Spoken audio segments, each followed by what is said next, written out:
একজন হাফেজ কাউকে খুন করেছেন, একজন আলেম কাউকে খুন করেছেন, একজন মৌলানা কাউকে খুন করেছেন, দেখান তো। আমি দেখিয়ে দেবো। গ্রাজুয়েট, মাধ্যমিক, উচ্চ মাধ্যমিক, graduate, honours graduate, pass graduate, MA, triple MA, doctor, engineer, lawyer, BDO, DM, MLA, MP, প্রধান, হেডমাস্টার, হাইফাই কোয়ালিফাইড। দেখবেন এদেরকে দেখবেন দাঁড়িয়ে পূজা করছে, মদ খায়, সুদ খায়। এদের দেখবেন পকেট মারটাকে ধরুন, বাসের কন্ট্রাক্টর, ট্রেনে পকেট মারটাকে ধরে খুঁজে খবর নিয়ে দেখবেন, ভাই তুমি পড়াশোনা বলবেন না, আমি একটু অনার্স নিয়ে পড়েছিলাম মাধ্যমিক, উচ্চ মাধ্যমিকে, আমি পকেট মারছো, আমি ভাই MA, হিস্ট্রিতে MA, তুই হিস্ট্রিতে MA, পকেট মারতে বেরিয়েছি। এবার কোথাও আদেন হচ্ছে টাকা। হ্যাঁ, মাশাআল্লাহ, দেখছেন তো আল্লাহর জন্য এখনো বাংলায় মোটামুটি ঠিকঠাক আছে। ইউপিতে সব বন্ধ হয়ে মাইক ফাই, এখনো মন্দের ভালো আমরা টিকে আছি, ঠিক আছে। চোখটা বন্ধ করাই করছি, চোখটা বন্ধ করা, বুঝেছেন? মন্দের ভালো আমরা তবু যাই, এখনো আছি, বাজারে ঝুলিয়ে এখনো বিক্রি হচ্ছে,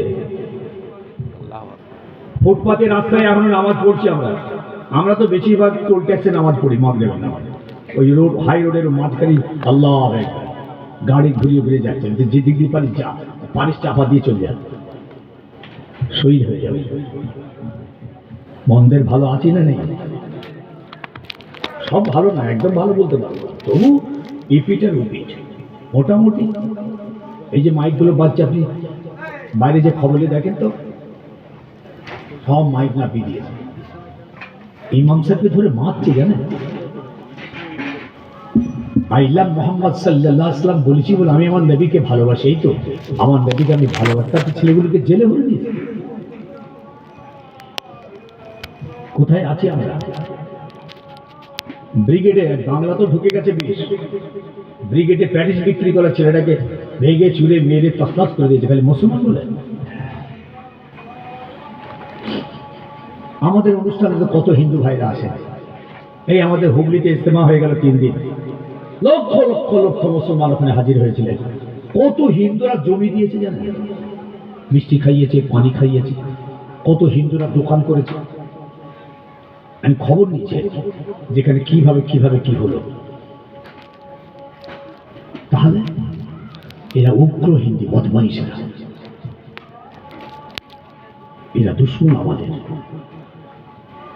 তাই আমি আপনাদের বোঝাতে চেষ্টা করছি, উদাহরণ বিভিন্ন টার্গেট থেকে নিয়ে এসে দিনটাকে বোঝাবার চেষ্টা করছি। মাদ্রাসা থেকে পড়াশোনা করা ছেলেরা কখনো নষ্ট হয় না। আমি বলছি তো, যে খনিটা খুন করেছে, আপনি দেখাতে পারবেন একজন আলেম হাফেজ মাদ্রাসা পড়া ছেলে খুন করেছে, কিন্তু আপনি যে খুন করাটাকে দেখবেন, হয় পড়াশোনা নেই, আর না হয় দেখবেন MA পাস করেছেন, ডিগ্রি করেছেন, হ্যাঁ অনার্স করেছেন, গ্র্যাজুয়েট করেছেন, ইত্যাদি ইত্যাদি, শিক্ষিত ছেলে খুন করেছে। যোগ্য কোথায়? তাই আমার বাপদের, আমার ভাইদের, আমার ছেলেদের, আমার যুবকদের বলে যায়, আল্লাহর জমিনে আল্লাহর দ্বীনকে হেফাজত করার জন্য, আল্লাহর দ্বীনকে মজবুত করার জন্য আল্লাহ নবী দুটোর আমানত দিয়ে গেলেন, একটা হলো কোরআন আর একটা হলো নবীর হাদিস। এই হেফাজতটা আপনাকে মরণ পর্যন্ত করতে হবে। শুধু আলেম ওলামারা এটার হেফাজত করবে না, আমার নবী পাকের প্রত্যেকটা ইমানদার উম্মতিকে হেফাজত করতে হবে। আর এই হেফাজত করার অর্থ হলো বাস্তব জীবনে আমলে আসতে হবে। আপনি যখন আল্লাহর জমিনে নামাজে দাঁড়িয়ে গেলেন, আল্লাহু আকবার, আপনি আল্লাহর জমিনে এমন একজন বান্দা, আল্লাহর দ্বীনকে কায়েম করেছেন, দ্বীন জিন্দা করেছেন, কোরআন হেফাজত করেছেন, হাদিস পাকের হেফাজত করেছেন, তাই আপনি আল্লাহর জমিনে নামাজে দাঁড়িয়েছেন। আবার একটা ছেলে যখন নামাজ না পড়ে চলে যাচ্ছে, ও আল্লাহর জমিনে আল্লাহর দ্বীনকে শহীদ করেছে। হেফাজতের অর্থ এইটা। রাসূলুল্লাহ চোখ ভরা পানি নিয়ে বলে গেছিলেন, আর একটা কথা বলে গেছিলেন, যে আমার ভয় হয় না যে আমার ইন্তেকালের পরে আমার উম্মতিরা চাঁদকে খোদা বলবে, সূরজকে খোদা বলবে, পাহাড়কে খোদা বলবে, প্রতিমাকে খোদা বলে চিন্তা করবে, এই ভয় কিন্তু আমার হয় না। কিন্তু আমার একটা ভয় হচ্ছে, ওহুদের ময়দানে হুজুর বলেছিলেন ওয়ালাকিন্না আকশা আলাইকুমুদ দুনিয়া তানাফাসু ফিহা, আমার একটা ভয় হচ্ছে আমার ইন্তেকালের পরে আমার উম্মতিরা দুনিয়াদার হয়ে যাবে, দুনিয়াদার হয়ে যাবে, দুনিয়ার ভিতর ডুবে যাবে, দুনিয়ার স্রোতে হারিয়ে যাবে, দুনিয়া তাদের উপরে প্রাধান্য বিস্তার করবে, এমন দুনিয়ার ভিতরে ডুবে যাবে, কোরআন ভুলে যাবে, দ্বীন ভুলে যাবে, রসুলের কথা, খোদার কথা, নবীর কথা এদের স্মরণে থাকবে না। হালাল হারাম, পাক না পাক, হক না হক, সত্য মিথ্যা, ন্যায় অন্যায় কিচ্ছু এদের স্মরণে থাকবে না। ওই সময় এদের ঈমানটা চলে যাবার ভয় থাকবে। আজকে কোনো মুসলমান যদি একটা হালালকে হারাম বলে আর হারামকে হালাল বলে, ওর ঈমানটাই চলে যাবে। নামাজ না পড়লে কোনোদিন ঈমান যায় না, গুনাহ হয়। রোজা যদি কেউ না রাখে তাহলে ঈমান যাবে না। কেউ যদি সুদ খায় ঈমান যাবে, মায়ের সঙ্গে জেনার গুনাহ হবে। কিন্তু আপনি একটা হালালকে যদি হারাম বলে মানেন, ঈমান চলে যাবে। সুদ যদি অস্বীকার করে, হারাম বলে না মানেন, ঈমান চলে যাবে। নামাজ যারা পড়ে না, ঈমান আছে, কবিরা গুনাহ করছে, ঈমান টিম করছে, ঈমানের নূর নেই তাদের, ঈমান তলানিতে চলে গেছে। কিন্তু যদি তিনি বলেন যে আমি নামাজ টামাজ মানি না, কাফের হয়ে যাবে। বুঝছেন? বোঝার চেষ্টা করুন। রাসূল পাক সাল্লাল্লাহু আলাইহি ওয়াসাল্লামের এই কোরআনের হেফাজত করতে হবে, দ্বীনকে বাঁচাতে হবে, আমাদের তিনটে জায়গাকে আমাদের ধরে রাখতে হবে। আবার বলছি সোনার ভাই, আল্লাহর জমিনে আল্লাহর দ্বীনকে আমাদের টিকাতে হবে। এরা উঠে পড়ে লেগেছে দ্বীন মিটিয়ে দেবে। দেখছেন না, মসজিদের পিছনে লেগেছে কেন বলুন তো, মাদ্রাসার পিছনে লেগেছে কেন বলুন তো? এইসব জলসা না ওই বাইরের দেশে সব বন্ধই করে দিয়েছে। অল্প স্বল্প কিছু আছে, পারমিশন নিয়ে দৌড় জানালা বন্ধ করে সেমিনার হলের ভিতরে একটু ছেলেরা মিলাদ মাহফিল করছে কোনো রকম করে, পুলিশ দাঁড়িয়ে আছে। আমরা বাংলায় তো আজকে রাতকে রাত ওপেনলি প্রোগ্রাম করছি, সারা রাত। কিন্তু আপনি বাইরের দেশে যান, এত সহজ এটাকে বন্ধ করে দিচ্ছে। তাহলে তিনটে জায়গাকে ওরা টার্গেট করছে, মসজিদ, মাদ্রাসা, ইসালেসা। আর এই তিনটেকেই কিন্তু আমাদেরকে বাঁচাতে হবে। মসজিদ আজান চলছে, জামাত চলছে, নামাজ চলছে, দিন জিন্দা আছে। বলুন আলহামদুলিল্লাহ, জোরে বলেন আলহামদুলিল্লাহ। মাদ্রাসা চলছে, কোরআন হাদিসের দার্স চলছে, তাদরিস চলছে, শিক্ষা চলছে, আল্লাহর জমিনে আল্লাহর দিন জিন্দা আছে। বলুন সুবহানাল্লাহ। এই মাহফিল গুলো চলছে, এটাও একটা মাদ্রাসা চলছে। মেজর হুজুর পীর কেবলা বলতে এটা হচ্ছে বুড়োদের মাদ্রাসা। এটা কাদের মাদ্রাসা? জোরে বলেন, বুড়োদের মাদ্রাসা। কে বলতেন?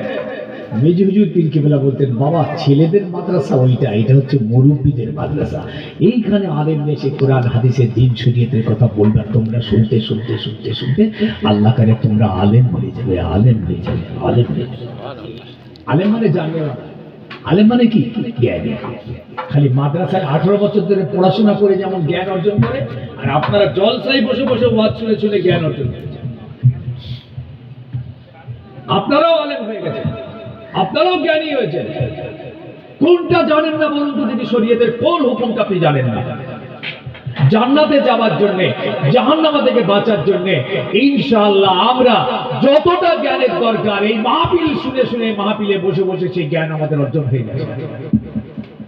এই জন্য কিয়ামতের দিন আল্লাহ আমাদেরকে ধরবেন, তুমি পৃথিবীতে যে জ্ঞানটা অর্জন করেছিলে সেই মতো কি আমল করেছিলে, হিসাব দাও। 5টা প্রশ্ন আল্লাহ কিয়ামতের দিন করবেন, একটা পা লড়াতে পারবো না। তার মধ্যে একটা হচ্ছে নামাজ পড়েছিলে? ফেরাউনকে জিজ্ঞেস করবেন নামাজ পড়েছিলে? নমরুদ হামানকে আল্লাহ বলবেন এই নামাজ পড়েছিলে? বলবেন না, আমাদেরকে বলবেন। দ্বিতীয় প্রশ্ন করবেন, 70 বছর তুমি পৃথিবীর জমিনে বেঁচেছিলে, কোথায় 70টা বছর তুমি কাটিয়ে এসেছো পৃথিবীর জমিনে আমার হাওয়া পানি চাঁদ সূরজ ভোগ করে, আমার নিয়ামতে আমার দয়ায় তুমি বেঁচেছিলে। 70টা বছর কোথায় কোথায় কাটিয়েছিলে, হিসাব দাও। 3 নম্বর প্রশ্ন করবেন, 70 বছর ধরে তুমি দুনিয়াতে উপায় উপার্জন করেছিলে, রোজগার করেছিলে, এই উপায়টা কি তুমি হালাল শরীয়ত মেনে করেছিলে না হারাম পথে করেছিলে, হিসাব দাও। আপনি ভাবছেন আমি উপায় করছি, আমার টাকা আমি, ऐसा नहीं होगा। আপনাকে শরীয়ত মেনে উপায় করতে হবে।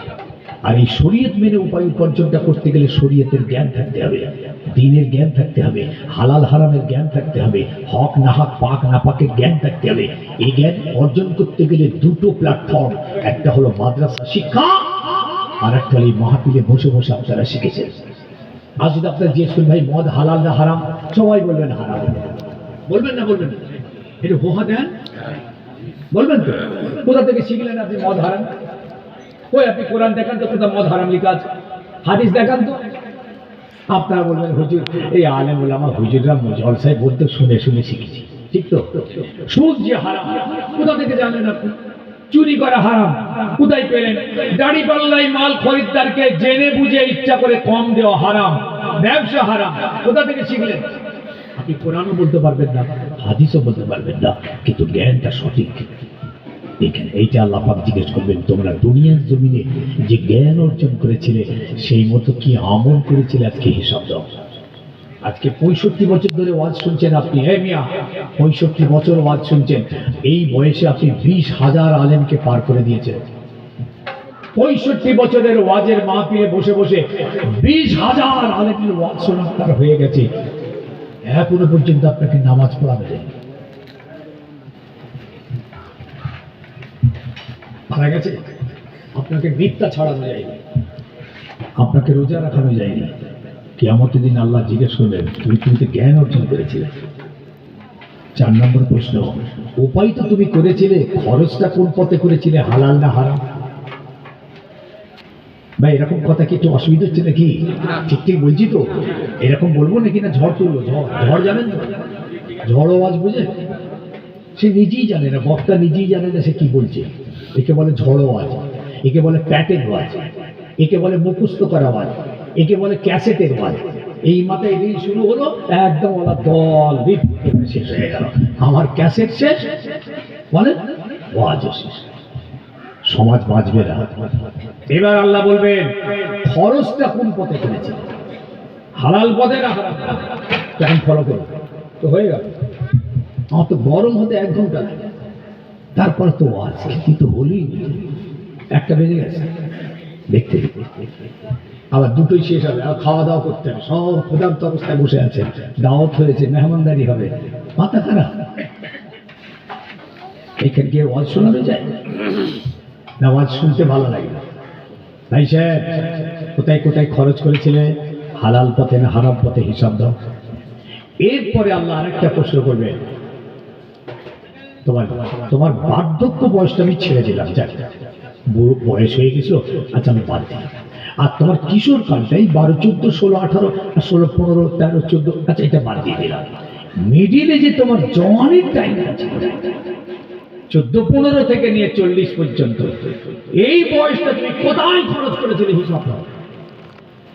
কিয়ামতের দিন আল্লাহ প্রশ্ন করবে, বুঝেছেন? এই জন্য সোনার ভাই, জ্ঞান ইনশাল্লাহ আমাদের অর্জন হয়ে গেছে। মাদ্রাসায় পড়ে আমরা অর্জন করেছি। যেমন আমি আমার কথা যদি বলি, আমি তো কোনো মজলিসে ওয়াজ আমার শোনার জীবনে হয়নি। যখন থেকে ওয়াজ শুনতে যাওয়ার ইচ্ছা হয়েছে, তখন থেকে ওয়াজ চালু হয়ে গেছে আমার নিজের। তার আগে শুনছি ছোট কেবলার ওয়াজ, মেজর কেবলার ওয়াজ, তারপরে আপনার এই বড় হুজুর কেবলার ওয়াজ আমি শুনতাম, আমার আব্বা হুজুর কেবলা, তারপরে আরো যত সব হুজুর কিছু কিছু ওয়াজ বিক্ষিপ্তভাবে শুনতাম। তাহলে আমার ওয়াজ শোনা জীবনে হয়নি, আপনারা কিন্তু শুনছেন, জ্ঞান অর্জন হয়ে গেছে এই মাদ্রাসায় বসে বসে। কিয়ামতের দিন আল্লাহ পাকড়াও করবে। তাহলে আজ আল্লাহ রসুলের এই দিন, চোখ ভরা পানি আর বুক ভরা ব্যথা নিয়ে রসুল্লাহ সেই দিন বলেছিলেন, কোরআন আর হাদিসটা তোমরা হেফাজত করো। আমরা কোনো রকমভাবে হেফাজত করতে পারলাম না, কোরআনটাকেও বেহরমতি করে ফেললাম। আজ জীবনে কোরআন তিলাওয়াতও শিখলাম না, কোরআন পড়তেও জানলাম না, কোরআন খুলেও দেখলাম না। আরে বেটা, কোরআন যদি পড়তেও না পারো, ভালোবাসার অন্তর দিয়ে যদি কোরআনের পাতাগুলোর উপরে উল্টাতে থাকো না, এই মহব্বত আল্লাহ তোমাকে মাফ করে দিতে পারেন। যে বান্দা কোরআন পড়তে পারেনি, কিন্তু আমার ভালোবাসার কোরআনকে উঁচু করে পাতা উল্টাচ্ছে। একটা মুসা আলাইহিস সালামের জামানাতে একটা ঘটনা ছিল জানেন? ছোট্ট করে, খুব গুণাগার, নেকি বলে তার কিছু ছিল না। লোকটা মারা গেল, যেই মারা গেল মুসা আলাইহিস কমের লোকেরা টেনে টেনে নিয়ে গিয়ে ওই ভাগাড়ে ফেলে দিলে। গোসলও হয়নি, জানাজাও হয়নি, দাফনও হয়নি। আল্লাহ জিবরিল আমিনকে পাঠিয়ে মুসাকে বললেন, মুসা, আমার বান্দাটাকে তোমার কমের লোকের ওই ভাগাড়ে ফেলে দিয়েছে কেন? মুসা বললেন, আল্লাহ, লোকটা একদম গুনাহগার, জীবনে কোনো নেকি বলে কিছু করেনি, শুধু গুনাহ আর গুনাহ, এই জন্য আমার কমের লোকেরা ঘৃণা করে ভাগাড়ে ফেলে দিয়েছে। আল্লাহ বললেন, মুসা, তুমি জানো না, তোমার কম জানে না, ওই বান্দাটা আমার তওরাত খুলতো, তওরাত যেটা মুসার উপরে নাযিল হয়েছিল, তওরাত কিতাব। ও মুসা, ওই তওরাতের পাতাটা উল্টাতে যে জায়গাটায় শেষ নবী, আখিরি নবী মুহাম্মদুর রাসূলুল্লাহ সাল্লাল্লাহু আলাইহি ওয়াসাল্লামের নাম মোবারকটাও দেখতে পেত, সেই জায়গাটা তুলে, তওরাতটাকে তুলে নিজের দুটো ঠোঁট ওই গানটা লাগিয়ে আমার নবীর নামের উপরে মহাব্বতে চুমা দিত। এই মুসা, আমি সহ্য করতে পারিনি, আমার ওই বাংলা গুনাহগার, কিন্তু আমার শেষ নবীকে এত ভালোবাসতো, এত মহাব্বত করত, ওই নামের উপরে মুহাম্মদুর রাসূলুল্লাহ লেখাটার উপরে কিতাবটাকে তুলে ঠোঁটটা লাগিয়ে যখন চুমাটা খেত, আমি আল্লাহ আমার রহমতের দরিয়ায় জোশ মারত, আমি ওর জিন্দেগীর সব গুনাহ আমি মাফ করে দিলাম। যাও, ওকে নিয়ে এসে গোসল দাও, কাপড় পরাও, জানাজা পরিয়ে দাফন করো। আমি ওকে জান্নাতি বানিয়ে দিয়েছি। তা আমার ঘরের ছেলে মেয়েরা কি পারে না উযুটা করে কোরআন পাঠ অন্তত একটু ঘাঁটি, মাঝে মাঝে সপ্তাহে একদিন? হ্যাঁ, একদম। মা বোনদের ভিতরে কোরআন তেলাওয়াত নেই, আমার বাবা দিকে বলতো নেই, পড়াশোনা তো শিখতেই পারেনি। আপনার বাপ আপনাকে শিক্ষা নিয়ে মাদ্রাসায় পাঠায়নি, আপনিও আপনার ছেলেটাকে মূর্খ করে দেবেন? একটু মাদ্রাসায় পাঠান। আল্লাহ 4টে ছেলে দিয়েছে, একটাকে মাদ্রাসায় দেন। উল্টে আপনি চাইতে করে বসে বসে বলছে, কি হবে সব মাদ্রাসায় পড়িয়ে, এটা মাদ্রাসা করে খাওয়া লাইন করেছে, খামা খায় বেকার। আস্তাগফিরুল্লাহ, আস্তাগফিরুল্লাহ। যেখানটা কোরআন হাদিসের তালিম হয়, এই জায়গাটা, এই মজলিসটা আল্লাহ রাসূলের কাছে সবথেকে উত্তম।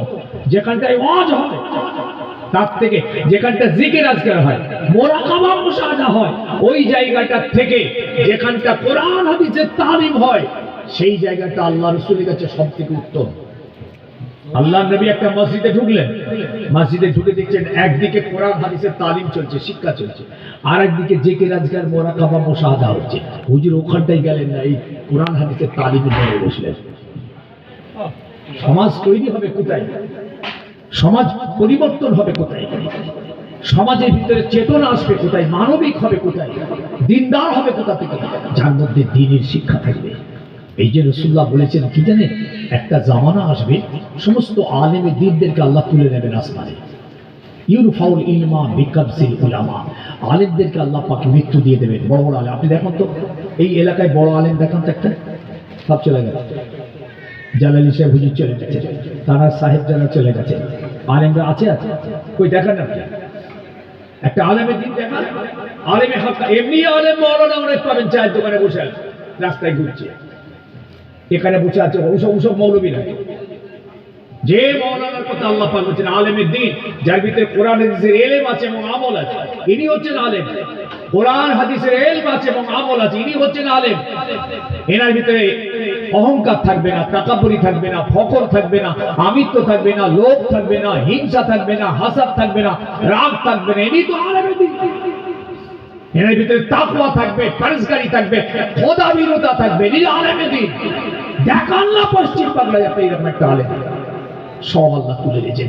ফুরফুরার জমিনকে খালি করে দিয়েছেন আল্লাহ, সব তুলে দিয়েছেন।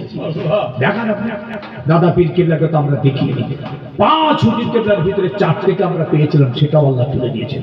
তাদের বড় বড় আলেম আওলাদ গুলোকে আল্লাহ পাক তুলে দিয়েছেন। সাইফুদ্দিন হুজুর চলে গেলেন, নুরুদ্দিন হুজুর চলে গেলেন, কালিমুল্লাহ হুজুর চলে গেলেন, বাকিবুল্লাহ হুজুর চলে গেলেন, ইব্রাহিম হুজুর চলে গেলেন। ভাই আছে কে বলুন তো? কালিমুল্লাহ হুজুর চলে গেলেন, কোথায় দেখান না? আমার ফুরফুরা দাদা পীরের মাদ্রাসায় যেসব বড় বড় সাইকেল হাদিসরা ছিলেন সব চলে গেছে। আমার ওস্তাদ সব ছিলেন বড় বড় মহাদ্দেশ সব চলে গেছে দুনিয়া থেকে। আর তৈরি হবে না। বুঝেছেন? এই আল্লাহ পাক এইভাবে তুলে নেবেন। একটা সময় এমন আসবে পৃথিবীতে আর হাত্তা লাম ইয়াবকা আলেমান, একটা আলেম আর পৃথিবীতে থাকবে না। তখন কি হবে? মূর্খতা সমাজ ভরে যাবে, অশিক্ষিতই ভরে যাবে, মূর্খ মূর্খ জিহালাত ওয়ায়াকসিরুল জিহলা, জিহালাত ব্যাপক আকার ধারণ করবে, মূর্খতা ব্যাপক আকার ধারণ করবে। শুনছেন শুনছেন শুনছেন কথা? এর ফলে কি হবে? আমার রাসূল বললেন ওয়ায়াত্তাকিজুন নাস রউসান জুহালা, তখন এলাকা থেকে মানুষেরা একটা মূর্খকে নিজেদের আমির ঠিক করে। মূর্খ মূর্খ এরকম তো মাদ্রাসায় পড়ে না, কোরআন হাদিস জানে না, কিচ্ছু নেই। তাদের ভিতর থেকে একটা দেখে দেয় এটা আমার হুজুর, এটা আমার পীর, এটা আমার রাহবার, এটা আমার সরদার, এরকম একটা জনগণ এলাকা ঠিক করে দেবে। এইবার তার কাছে গিয়ে ইয়াস্তাফতু, রাসূলুল্লাহ বলছেন ফতোয়া নিতে যাবে আমার উম্মত, ফতোয়া নিতে যাবে। ফাতু, ওই মূর্খটা আবার ফতোয়া দেবে। এই কথা শুনছেন? আচ্ছা, মূর্খ ফতোয়া দিলে কিরকম হবে? এই যে চায়ের দোকানে বসে বসে দেখেন না কিছু ফতোয়া হয়, হয় না হয় না? খবরে ঢোকো বাবা, মার খেয়ে তবলা ঢিলে করে দেবে। তুই চায়ের দোকানে বসে ফতোয়া দিচ্ছ। ইমাম মালিক রাহমাতুল্লাহ